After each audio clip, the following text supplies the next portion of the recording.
Welcome to the Rebel Rise podcast, a place where values-driven founders on a mission for more come to connect, learn, and grow. Here, we celebrate the relentless spirit of leaders building businesses that create real good for their clients, communities, and the world.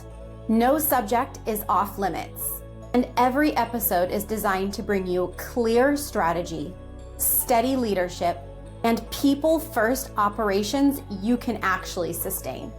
Get ready to grow ethically, lead well, and build something that works without burning you out.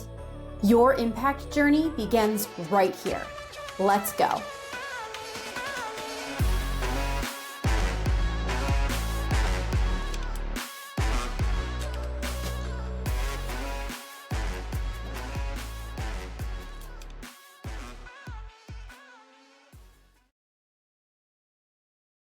Randall Hurt Sr. is an operations leader, conference speaker, and executive coach who has led teams since 1989 and currently serves as Senior Success Coach Team Lead with Tony Robbins and Dean Graziosi's Mastermind.com, and as an executive pastor at D-Way in Tampa, Florida.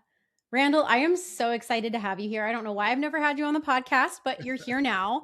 What's up? How's it going? What is up, sister? I'm so excited to be here. Thank you so much for the invite. It is always a blessing for me to be with you and chop it up a little bit. So thanks for having me. Yes, I'm so excited to get into a little bit of your, not only what you're doing now, because that's incredible and it's going to be obvious to everybody how we know each other. They probably know already from our intro, but I also want to get into some of your background experience because I think that that is just such a powerful, really rich background that you have, all kinds of different experiences and things that blend into what makes you such an incredible leader now. And then we'll get into some other stuff that I'm excited to ask you about. So you want to start maybe by sharing your story first? Sure. This is always the hardest part for me with interviews because I'm 58 now, thank God. And it's been a long journey and a whole lot of twists and turns. I guess if I was starting on my professional life, I started off at the age of 20 when I was in music retail. I'm a musician and a songwriter too. And of course, the thing that made the most sense was to work at a record store. So I can be around it all day long, which was really great for me. I was in that industry for about 8 or 9 years. But that's how I started. And I went through most of my management, like cutting my teeth and learning skills and things of that nature, just by reading books. That's how I got into the information business. Because back in those days, this is 1988, 89. Back in those days, the training was, oh my goodness, you're here every day and you're alive. Here's a key. So now go manage. And that went like the first 15, 18 years of my career. That's when I was getting promoted. That's how the experience was. But it was good for me because I wanted to learn and I've always been a hard worker. So I went through record retail. I learned a lot about managing not only really, really high achieving employees, but also managing those that you need a little bit more support around. Moved from that life as my boys were starting to grow. I have 3 boys. They're all grown. But as my boys were starting to grow, I noticed that I was away from home quite a lot more than I wanted to be. So I needed to go into a different industry that got me home at night. And I went into financial services, started at banks and customer service and things like that, and started learning those types of niches. And I know for a fact, that's where I picked up how to really, really manage the different types of employees and not, and this was a big mistake I made at the beginning of my career. I would be managing at work. And then I was starting to manage as a young 20-year-old husband at home. You can't do that, by the way. Nope. So I had to learn how to make those shifts and those changes, which was it was really fulfilling for me. Then I laned into the music industry. I had some success there. I had some things on television, some music on television, which is really cool. It was my first check, my first real check. Was from something that was on CBS, which was great. It was a show, and I have it around here somewhere in my office, but a show, Promised Land, landed a song on there. And after that, I kept getting picked up, which was great.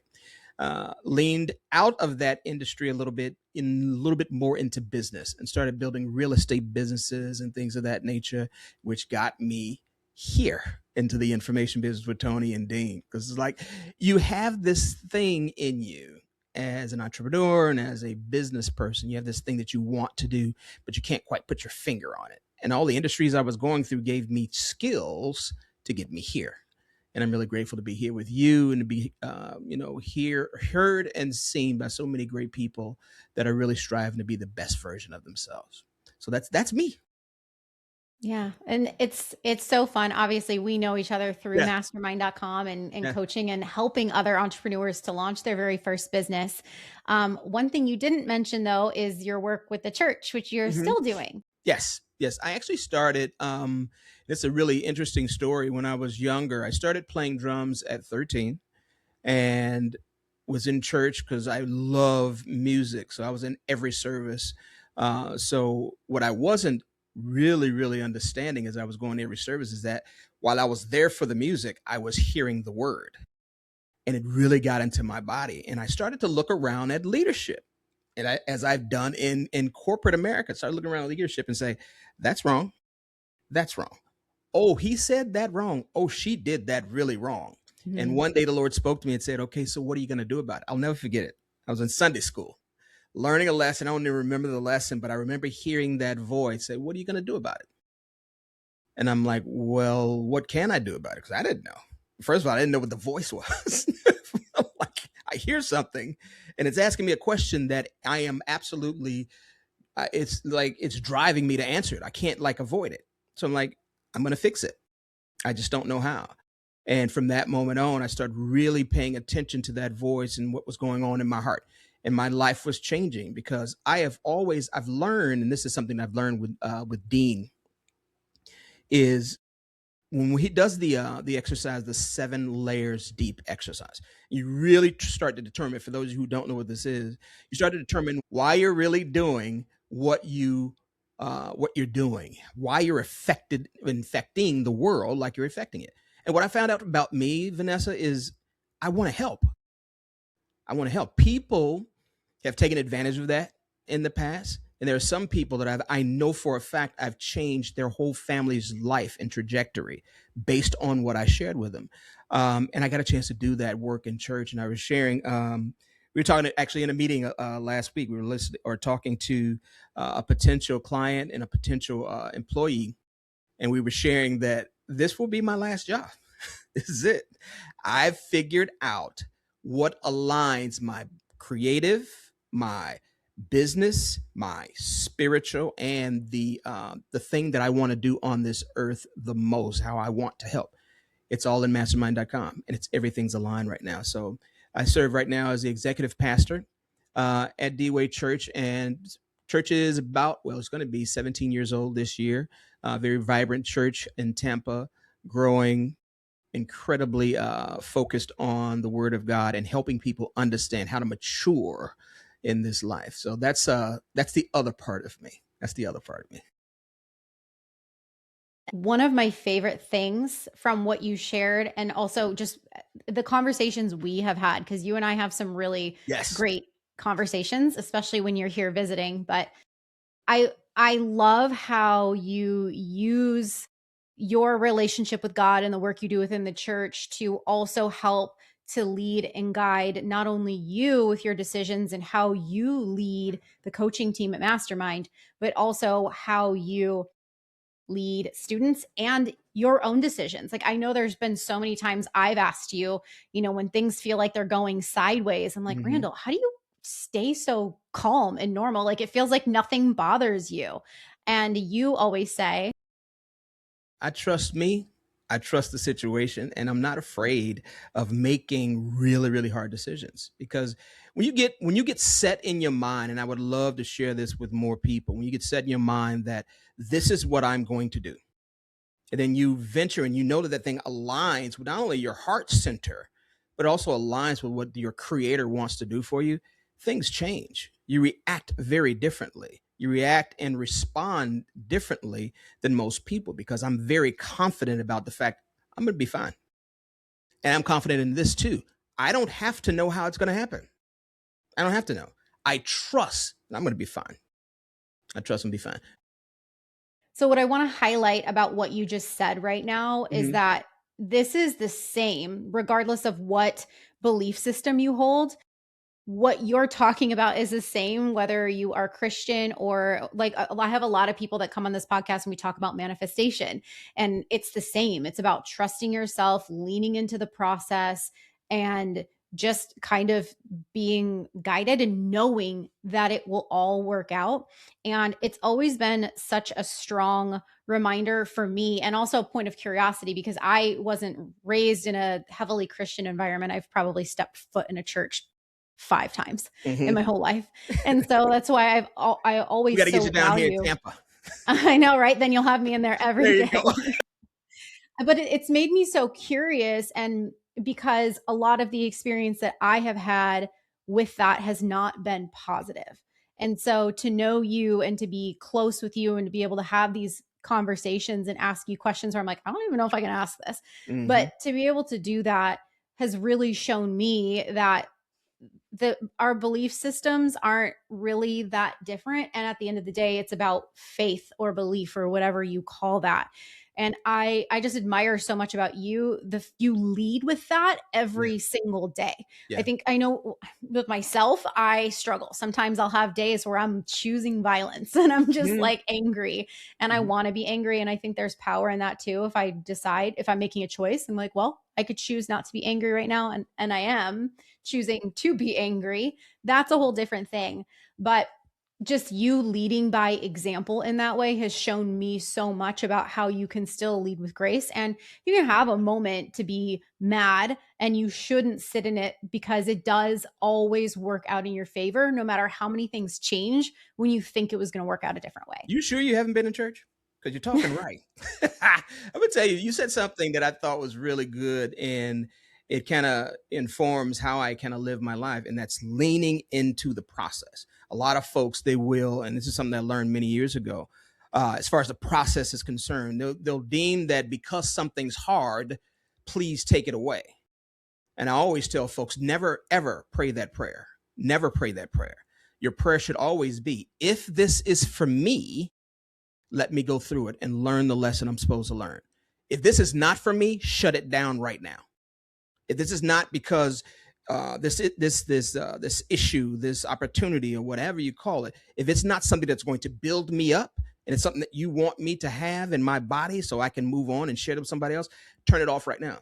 I tell it to people all the time. They come to me because of my managerial background and asking for advice when they're going to new jobs or new opportunities. And I always tell them, I only have one piece of advice, because you know how to interview and answer questions. I'm never going to advise that. One piece of advice is, or two pieces actually. One, believe that you have something valuable to offer. You're not sitting at the table asking for anything. You're looking to partner with the company. That's what you're doing, right? And the other thing is too, is that if that is an individual situation or an opportunity that's for you, no one can take it. So there's no reason to be nervous. No one can take it. If it's not for you, always pray. If this is not going to be beneficial, turn it off.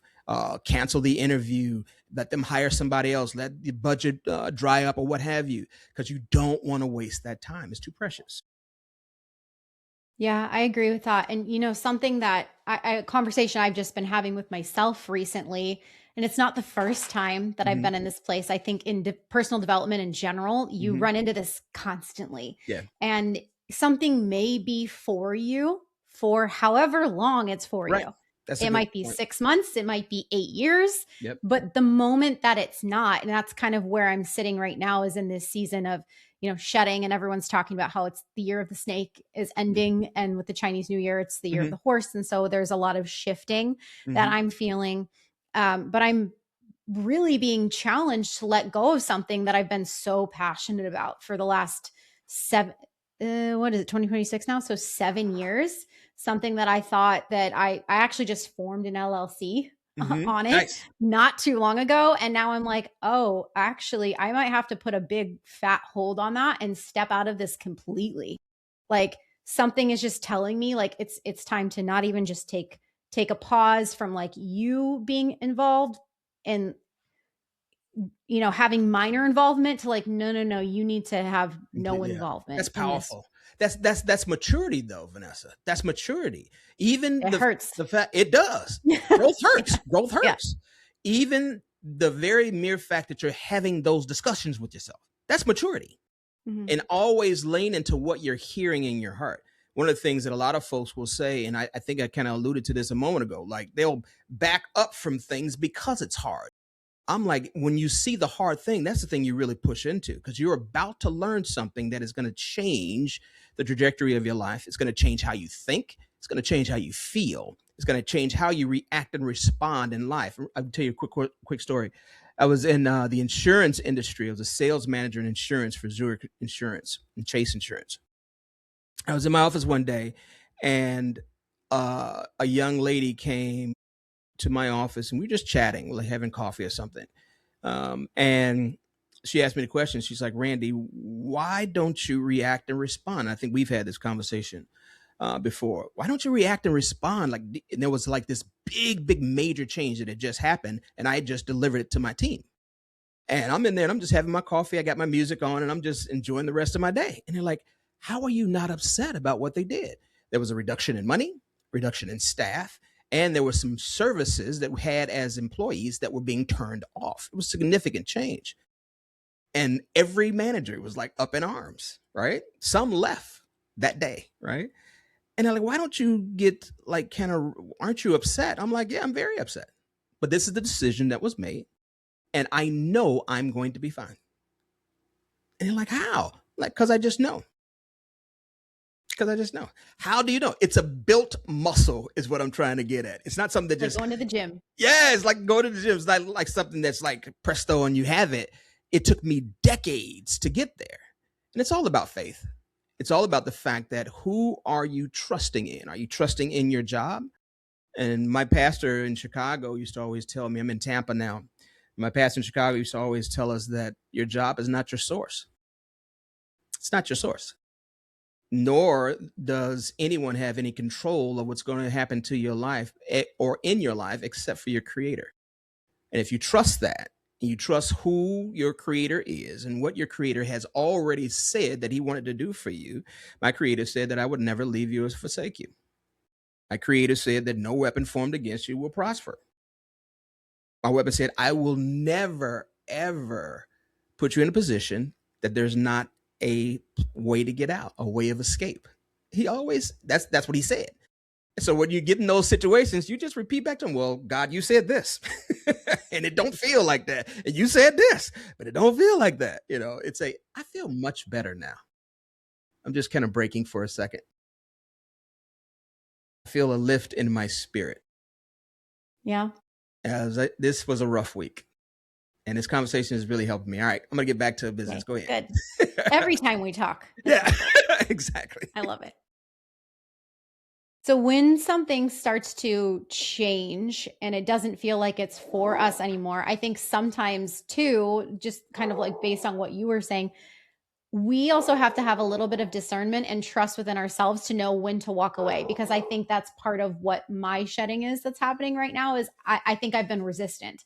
I think I've been getting that message for quite a while and I maybe haven't been listening, because now I'm feeling like all of the things around that particular area of my life are all being pushed away from me, where it's like, okay, now you no longer have a choice, because now you're feeling disconnection, you're feeling disjointment, you're feeling a lack of like reciprocal energy in that area. And so now it's to the point where, because you know me very well, you know, I'm going 24/7, right? I have 2 different businesses and then I work with Mastermind and all of the other things that I do. Different areas. Literally everywhere. And then here we are. Let's redo the podcast. The entire thing. Yeah. I think if I could like kind of chime in, I think that one of the hardest things to do is to let go. But again, it leans on, and it really is informed by trust. Some of the things that you're holding on to it because you're comfortable, right? And what I always share when people are kind of in this kind of state, I always share, okay, so if you don't make this shift, if you don't change, what's your life going to be like in a year? And then you have to articulate it. You can't sit there and ideate. No, say it out your mouth. What will life be like next year, this time, 2027, if I don't make this shift? And what's the pros and cons of that piece, you know? That's the beginnings of it. When you get this really in your bones, you can do it a lot faster. It literally, for me, when those decisions are like that in that nature, and I'll give you an example in a minute. Um, I'm immediate about the switch, immediate, regardless of what it is. And it's extremely, I'm teaching this to my oldest son right now. It's extremely difficult because it's emotional. It's extremely difficult. But what I have learned is that if you don't make the change, you always look at what's going to be the outcome. Where am I going to be? An example, when I was coming into mastermind, I had been in business for myself since 2010, and it was 2020 at that point. And I had built an information business using Tony and Dean's first program, and it was going well. It was going well, and I built it to $100,000 and 100,000 plus, and I was going through and about to transition from one-to-one coaching into group coaching, and the opportunity came. I asked myself the question. I'm like, do I close my business and go and work for somebody again? I have a boss now. I have a time I have to be in and I have special things that I have to do, KPIs and all that jazz. Do I want that or do I want this? And the decision was very easy. It's like, what is it? Where are you trending to? What are you trying to do? Like, I'm trying to do group coaching. So, okay, who's the best in the world that does coaching? Like Dean and Tony. It's like, and just there was just silence. I'm like, there's no decision. Go Yep. and learn from the best in the world. And the funny thing is, I'm like, I'm going to do this for 2 years and I'm out. That was 6 years ago. Yep. I'm not going anywhere. I'm not going anywhere because I found that making a decision that quickly because it aligns with where I'm trying to go, it was not a decision at all. It's just the next step. Yeah. And I think a big part of that too is obviously we're talking a lot about trusting yourself, but not worried about what everybody else is thinking, That's because I know powerful. there's a lot of fear behind that too, especially when you're an entrepreneur is like, oh my God, everyone's going to think I failed. Well, no, Mm-hmm. maybe it was a conscious decision. Maybe I woke up today, or not even just today. Maybe I've been thinking for months that I want to set this down and I want to let it go. And there's nothing wrong with that either. There's nothing wrong with failing in business. Lots of people don't make it. It's hard. This is hard, hard work. We see it every day. I see it in my own business. We see it with our clients. Mm-hmm. It's hard work. And so there's no shame in wanting to be an entrepreneur, not wanting to be an entrepreneur, failing, not failing, setting it down and walking away just Yeah. because, Yeah. and going to work for somebody. Yep. It's a part of the process. It's a part of the process, and all of us have to go through it. One of the things that is a challenge in regards to that is the resistance that it causes because of who you're surrounded with. There's a very clear reason why when I go to Arizona, I'm always in a room with you. I need your energy, and I know that if I'm off, you're gonna call me on it. Hey, preach. And Mhm. that's what a friend does, right? And you have to have somebody also too that understands the dance, if you will, that you're going through, the thing that you're doing, the endeavor that you're approaching, because it is very difficult and it is very emotional. But one of the things I always share with our clients, and I know I've shared it with you on occasions, that if it was easy, everybody would do it. That's one. And two, you want the hard, HARD. You want it. You want it because it's going to make you stronger. The scripture about iron sharpening iron is very, very true. And it looks painful, and it is painful, but it's good and it's there for you for your growth. And it moves you to a different state and a different stage. I know that thing. I'm kind of circling back with you because what you said to me really hit me in my heart about the decision that you're having to make. And I just want to share this with you. Man, make it quickly. Make it quickly. Because the thing is that you never lose. You're gonna win or you're gonna learn. But make it quickly because that ideation piece, that's usually the biggest pain. It really is. Because if you do the change, you're still gonna go through the pain. Do it quickly. Say, I hear this, I trust this. Let me just move in this direction. Scares people, but that's okay. That's all right. You'll be all Yeah. right. Well, and not only that, but you can't, if you're not scared and you're not uncomfortable and you're not going through the hard, like going back to the iron versus iron or Yeah, yes. iron sharpens iron thing, Yeah.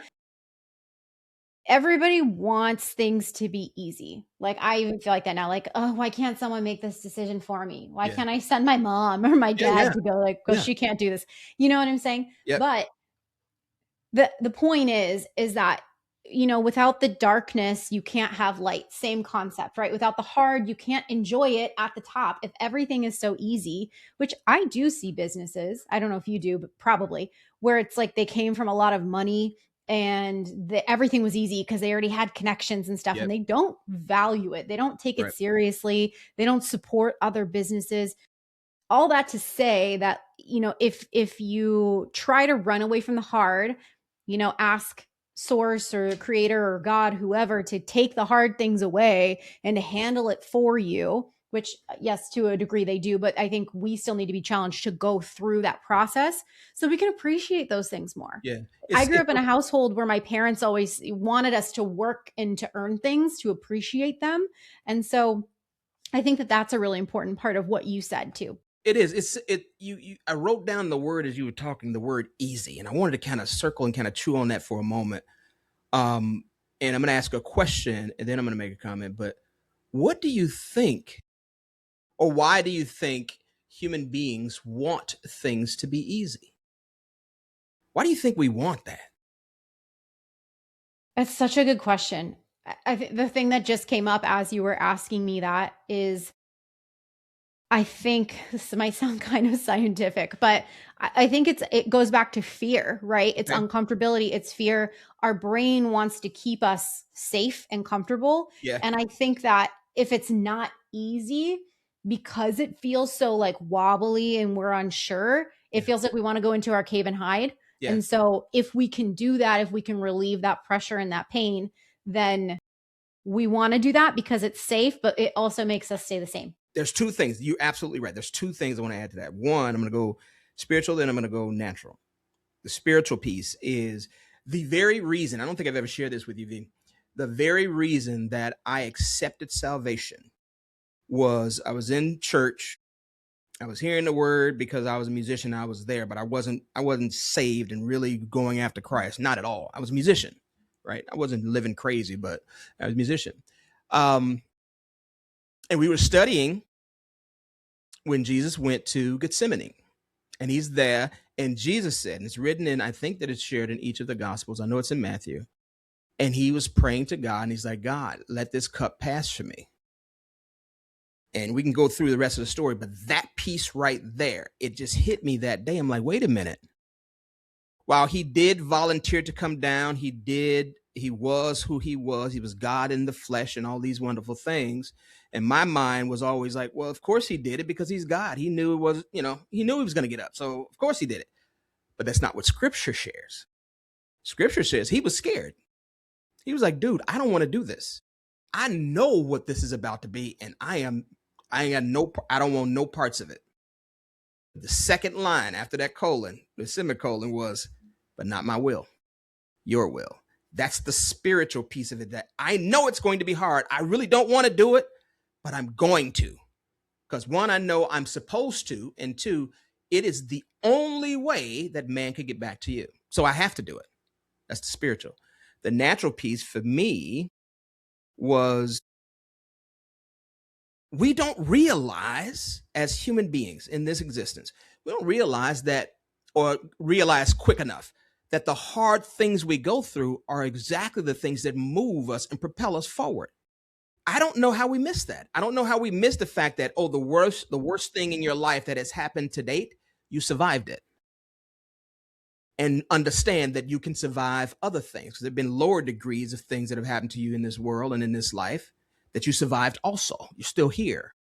So there is an existence, and there is a resistance about something that is beneficial. And I don't know how we miss that. Yeah. I just, thankfully, it took me decades. I'm not the brightest bulb. It took me decades. I got it now. Vanessa, I have it. I'm like, I don't care what it is. I got it. I'm going to share something really, really personal. My wife is going through a medical situation right now. I have never felt lighter. And I'll be really honest, I'm terrified because we don't know what it is. She's got all the specialists in the world, and she's going through and she's doing everything that they say to do, but it's not improving.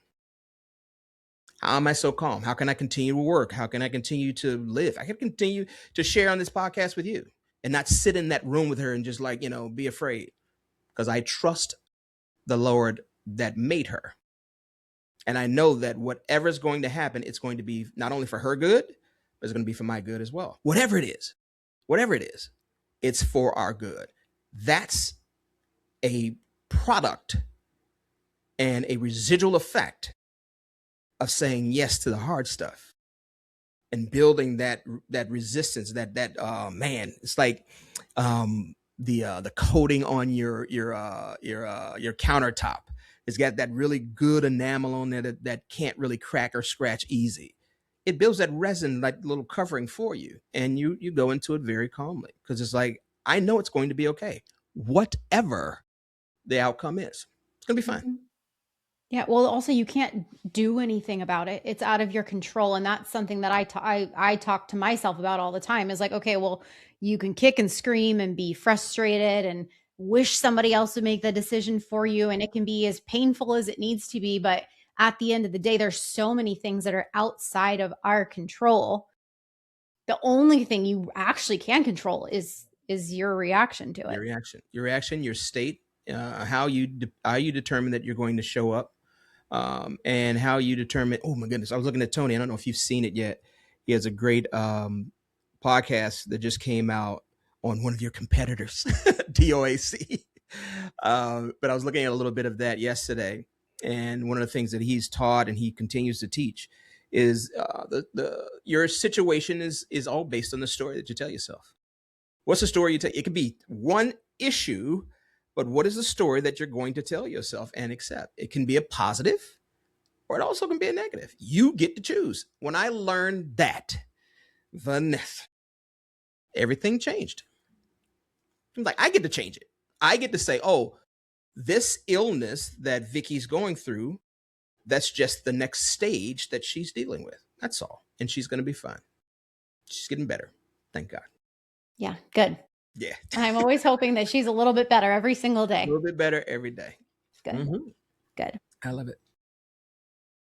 What is one thing that, if you could like put it out on a broadcast or on every billboard for entrepreneurs, or really even somebody who's just, kind of lost and not really knowing what to take the next step or how to take the next step, what would you say to them? That's a great question.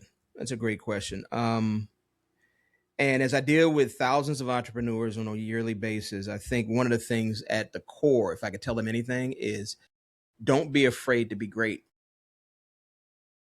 Don't be afraid to step into your greatness and live in that thing, because we all have something to offer. I don't care what your personality is. It doesn't matter. You have gold, G-O-L-D, in you, and you should share it as often and as openly as you are comfortable with. I choose to live my life out loud. I let people know I am a pastor, but I also let people know I'm not perfect. I never will be perfect, nor am I shooting for perfection. I simply want to be like Jesus. He's perfect, but I know I'll never achieve that. Right? So what I'm going to do is I'm going to do my best. I used to tell it to my boys when I was raising them. I'm going to do my best. Entrepreneurs should do their best. The back and forth dancing that we do from project to situation to project to situation, it's usually because we haven't simply just said, this is really what my best is, and I'm going to go down that lane. That's usually the challenge, right? Understand who you are. Walk in it. Because if you understand those things, you're going to be fine. You're going to be fine. And I always tell people too, and I love to tell this to new Christians, when they've just accepted Christ. I always tell them when I get them in a meeting, I say, this is going to be hard. It's going to be hard. I wish somebody would have told me that when I started. Because they think, oh, you got saved. Oh, everything's going to be. No. It's going to be hard. It's going to be hard. But it's not beyond you. I tell it to entrepreneurs as well. It's going to be hard. It's going to be difficult to get your comfort level with whatever it is that you're building, and how you're dealing with family and friends, how they're interacting with you as you're going through and you're building it, the things that you have to pull away from that you normally would do, the way that your mind and your state have to change in order to do it well. It's going to be difficult. But if you just keep going one day at a time, your next best step, that's all. You'll be fine. Yeah, it's great advice. And I'm going to go one layer deeper here. When somebody knows that they have something on their heart or something they want to do, how do they take that first step? Because I know a lot of people who, when they talk to me, they're like, oh God, I want to do this. I wish I could be like you. You just take steps fearlessly. And I say, well, just take the first step and Yeah. like see what happens. Yeah. But there are so many people who just stand there and are frozen, and they talk about it and they never actually do it. So how do we get people like that to have the courage or the bravery or whatever you want to say to take that first step? That's a powerful question. And I had so many answers running through my mind, but I think I'll just land like this. It's like, you have to believe in who you are. You don't have to believe even in the idea that you have or the ideal that you're trying to establish. Believe who you are. When you believe who you are, this life becomes very, very easy. And when I say easy, I don't mean that everything is just put in your lap. When I'm saying easy, I'm like, you're prepared. This is so good. You're prepared. I just impressed myself about what I'm about to say. You're prepared for what's next because you know who you are. And you know also too, it's just like I shared about Vicky and her situation right now. It's like, I don't know what the outcome's going to be, Vanessa. I have no idea. She gets better and then she kind of reverts back. And then she gets better and she kind of reverts back. And then she gets really, really like close to what she used to be and then comes right back down. And I'm like, what is going on? But through all of that, and I'm not saying that I'm sitting here and I'm like, oh, praise God, this is so wonderful. No, I'm terrified, but I am confident it's going to be all right because of who I am. Know who you are. That's it. That's where I would start. Yeah. That's a great question. I love it. Yeah, it's just a question I really should probably ask more people, because that's something that I just run into a lot with my friends who are not in the entrepreneur world, but also us working with newer entrepreneurs too. We see that so often. And I feel like if there's a way to have a solution that's like bottled that you could just hand to somebody, because once you start moving, you have the confidence and you know that it's okay, but it's really hard to show people or to just like put into words for them how they can really make anything happen for themselves. But I truly believe that this world would be such a wonderful, beautiful place if every single person got to do something that lit them up and they weren't scared to do it. Can you imagine that? Can you imagine if, and I share this with you on many occasions and will share with your audience. Imagine if people really understood, because you don't have to just have a job and just, have an entrepreneurial venture. You can have multiple things going on, right? But if you somehow find the thing that you are in your inside, who you are at your core, and then you find work that connects and really, really feeds that, and then you find like entertainment or things of that nature, things that are extracurricular that align with that as well, your whole day, 24/7, is nothing but what lights you up. Imagine living like that. It took me 56 years to find that. I just found it 2 years ago. Like, everything lined up. And I tell people all the time, I've never felt like this in my life. I can be Randy Hurt all day long. I don't have to be preach at work and then at church. Oh, I'm executive pastor. And then I come home. Oh, your dad, your husband, your granddad. No, I'm simply Randy all day long. And there is a freedom in that. I don't want to say spooky because I don't want to scare people because I'm not afraid, but it's unique. That's a better word. It feels freeing because I'm me no matter what. Like and you can back this up because you know me very well, and you also know how I behave inside of Mastermind. But the amount of times I will go toe to toe with someone in a respectful way because I don't believe that it is just and that is helpful to the majority of the people. Like, we were just having this conversation on Friday. We're going to continue that on Monday, by the way. Good. But like, there's so many hills that I will die on, but that's a big part of who I am. So the fact that I can do that in my businesses, in my personal life, and inside of mastermind as well, to me, it feels freeing. It's like this sense of safety because I trust myself. Because that's also, this is a whole nother rabbit hole, but it's about how you deliver it. And are you considering other people's perspectives? And there's a lot of things that you need to do to understand other people. But I love that about myself. And it feels kind of spooky, I guess you could say, but it's very liberating to know that I don't have to just button up, which you do when you're in a place that you don't like. If you don't enjoy going to work every day, you're not going to feel safe or empowered to speak up, you know? It's powerful. And it is, you mentioned the word safe.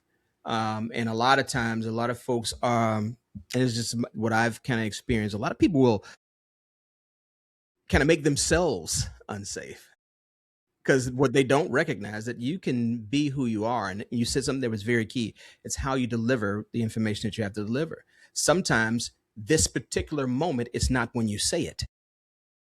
Sometimes it's when you are in a meeting with one-on-one, or if it's in a particular group with that individual, now you share that.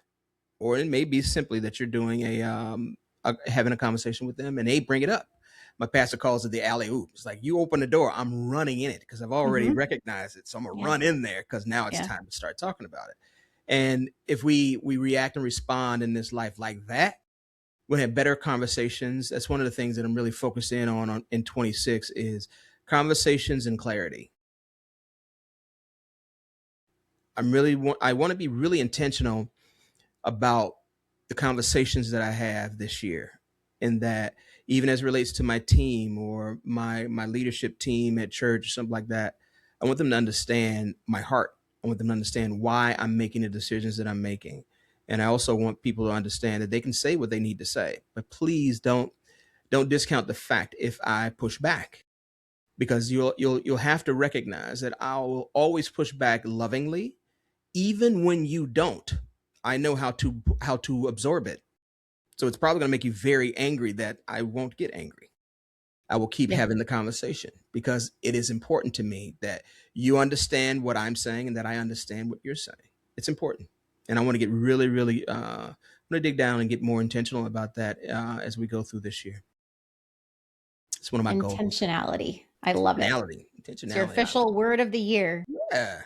I love that because it's like, we can, and I've learned this over the years, we can do whatever we want to do. I used to tell my boys all the time, I'm like, find the thing that you love, and with everything that's within you, run after that, regardless of what it is. My oldest boy wanted to be a rapper many, many years ago. He was born in 88. And he was writing and he was practicing, he was doing ciphers and all this stuff. And he just stopped. When he got like his early teen years, he just stopped. I'm like, what's up with the music? He's like, oh, I could never I'll never forget this. And he's talking to a musician, by the way. I could never make it happen. I'm like, you did just see I got stuff on TV and I created it in my bedroom. You do know that. Right. Yeah, that's you though. I'm like, God, that whole cycle is continuing in another generation. It's like, don't limit yourself. I made the decision as it relates to my music. I'm like, this is what I'm doing. And I ran after with everything that I had. And I wasn't like the greatest. I was a pretty good drummer and I could understand and I could create melody, but I wasn't a songwriter, because I'm surrounded by professional songwriters now, some of the best in the world. I know I'm not that.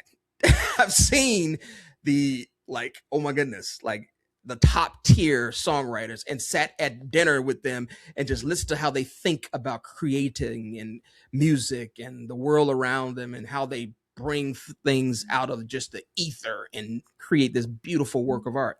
And I'm like, that's not me. I'm a tactician. Yeah, but you got proximity. I got proximity, baby. So it does help. It does help because now you can ask questions. And I would say, if I would circle back to the entrepreneurial journey, I would say that's important too. And I don't think that I touched that. It's community. It's like who you surround yourself with. What is it that you guys are talking about? You're talking about the things you can't do. You're talking about the limitations that are on your life and the shortfalls that you have or the things that you've done that kind of disqualify you to be here. Or you're saying, man, this is what I want to do. And this is how I think I want to make that thing manifest. And if you ever, and I was talking to one of our coaches, she has an event coming up, and I just bought a ticket, and she freaked out. I'm like, I'm here for this. I'm here to support and push. She's like, oh my God, preach. I'm like, dude, let's go. Let's go.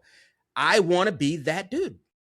And I gave her a piece. I gave her a call to action too. I'm like, listen, send the message you sent to me. And it wasn't a message, hey, buy my thing. It wasn't that. Send this message to everybody you know. Let people watch this. Let people help you. I had a really big problem with that when I started in business because I thought, oh, I got to do it all myself. I got to do it myself. I didn't understand proximity. I didn't understand community. I didn't understand connection. Right. I got it now. Yeah. That's also intentional community. I want to piggyback or build off of what you said too. If you are wanting to start a journey or a hobby or business, not only should you be having the conversations about, your expansion, the things you're capable of, but if you are not in a room with people who can expand that concept with you, then you have to find a new circle. You do. While you were talking, I thought about, excuse me. When you were talking, I thought about, you mentioned the word expansion, and I immediately went to a moment in time. This is maybe 10 years ago. It was one of our ministries in my church when I was in Chicago. It was the women's ministry, and they were growing, and they decided, hey, you know what? We would love to do a workshop, like a weekend workshop. We did it at church the first couple years. And I remember going into a meeting with them because I was managing the ministry's budgets at that time. I remember going to a meeting with them, and it was very successful. They had women, and they paid like whatever the fee was, and they had enough money to go and get shirts and do other things in ministry, go and do events and stuff like that. I'm like, why are you guys still having it inside? If you look at your 2 years, it's doubled. Why don't you go out and rent a hotel? And the thing that got me is that as a church, we'd done that multiple times in different areas, right? But the women had never done it. And I'm like, why aren't you even like thinking in that way? Why are you still in the church? It's too big. Go out. And I remember the first year that they did it, and again, sold out all the tickets. But this time it wasn't 40 women. I think they had like 140 women at the church. When they went out, there were 400 women that all paid. And it just kept growing. Never be afraid to expand, but they never would have gotten there, I don't think, if it wasn't somebody saying, hey, why don't you? Who are you surrounding yourself with? How small are they thinking? Do they want you to stay in that 140 because it's safe? We had no overhead because it's in a church building, so we can just do this forever. No. Expanded to the whole city. When they did, I don't know how many thousands of people go to it now, and it's a beautiful, beautiful event. But you have to have people around you that think that big. Because if they don't see patterns, like Tony talks about, they don't see patterns and create patterns, you're stuck. You're stuck. And you're too big to be small. Yeah. You got to have somebody to push you and challenge you and make you uncomfy. Yeah. I love that. Make you uncomfy. Because if you don't, you're gonna stay very comfortable and very small. And there's no one I know that's hearing this, and I know that it's the same thing that you share in your heart, is that there's nobody that's small. No one's small. Everybody has a big heart. They have a big dream. They have a big mission here, and they should live into it. Don't be afraid of it, because I tell you, I'll say this again. It's gonna be hard.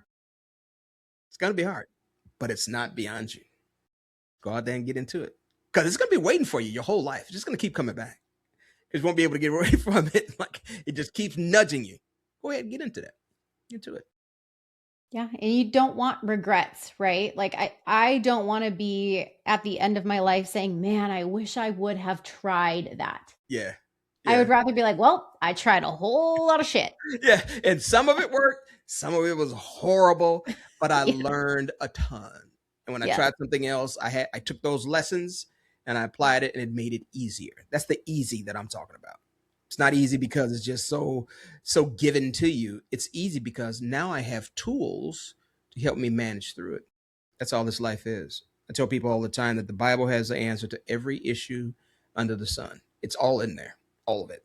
With some of them have stories that shares the lesson, right? So it's all in there. And there's no reason to be afraid. There's no reason to be afraid. Go out and do the thing that you know in your heart you've been wanting to do for years. Stop holding it back. The world needs it. We really need it now. So, and now you all know why I had to have Preach on this podcast and why we have so many deep conversations. I seriously could talk to you forever. Absolutely.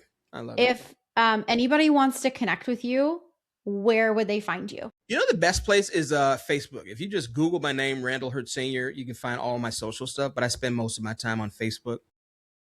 I'm going to be putting together a couple of groups in the coming months, mostly Christian-based, just helping folks understand who they are in Christ. And also, too, there was something that the Lord put on my heart this week. I haven't even talked to you about this, V. Something about AI in churches, and not just teaching people AI, but what really kind of struck my heart a couple of weeks ago is the fact that there is change happening right now in the workforce, and there's going to be even more disruption in the next 3 to 5 years, and probably faster than that. And it's going to, because, and this is the challenge, we are so connected to, we connect our jobs to who we are, identity, right? So like me, I would say if someone share or ask me to share, what do you do? I am an executive pastor, or I am a business coach, right? That's an identity.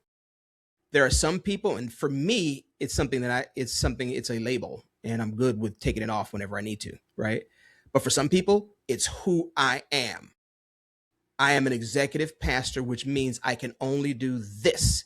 And now if AI comes through, and now you've got vocal AI that's very, very good and knows the Bible better than most of us, because it can dig in and pull out things that we don't even think about, right? And connect things much faster than we can, right? It's going to be able to create and perform, if you will, or deliver a sermon much better than any of the theologians that have come before, because it would have studied all of them. What's going to happen then? So what I'm looking at and working on is, how do I help people prepare in this season so they don't get freaked out? It's going to change. Life always changes. But when your identity is tied up in it, are you going to go up under that thing and say, oh, I can't do anything else because I am a computer coder, I am a plumber, I am a teacher, and now you're not needed in that role anymore? It's going to happen then. And I don't think anybody's preparing the world for that. And we got to do it quick. Yeah. Oh, that's going to be such a good offer. I can't wait to hear more about that. We could have a whole nother podcast just about that, just about AI and the way the world is changing. We'll have to do that. We'll definitely do it. I think that's an important conversation, and it's one that different circles are having, but the level that I kind of get involved and why I'm learning it and why I'm getting really deep into it is not because I'm afraid of losing my job. I am who I am, and I have changed and morphed so many times. It's not even funny. I know how to do it on a blink, but most people don't. And the folks that I counsel, they get afraid of change. You should embrace it because it's coming. The more that you state that, well, it's not going to affect me, that's when you're already dead. You're already buried. You better get to it, buddy. Yeah, we've got to evolve. That's part of why we're here. And it's good too. And we have the capability to do it. We have the capacity. We do. Don't let anybody tell you that you don't. All right. Amazing. Well, thank you so much for being here. We'll have to have you back so we can continue all of this conversation. We'll do an AI deep dive at some point. We'll do a Preach's music stories. Oh, that'd be great. Time, because you've got a lot of good stories about that. But for now, thank you so much for being here. Thank you so much for sharing all of that. I know this has ended up being a longer episode, but I have no doubt that everybody's going to take a lot from what you had to share today. Appreciate you, Vanessa. Thank you so much. And I thank all those that are hearing, and just know this, that you are enough and you have enough, and everything that you need is already in you. Just shout out loud. Bring it out. Beautiful. Love you. Thanks for listening to another episode of the Rebel Rise podcast. Be sure to subscribe so you never miss an episode, and invite your friends to join us next week. This is your time. Now get out there and rise.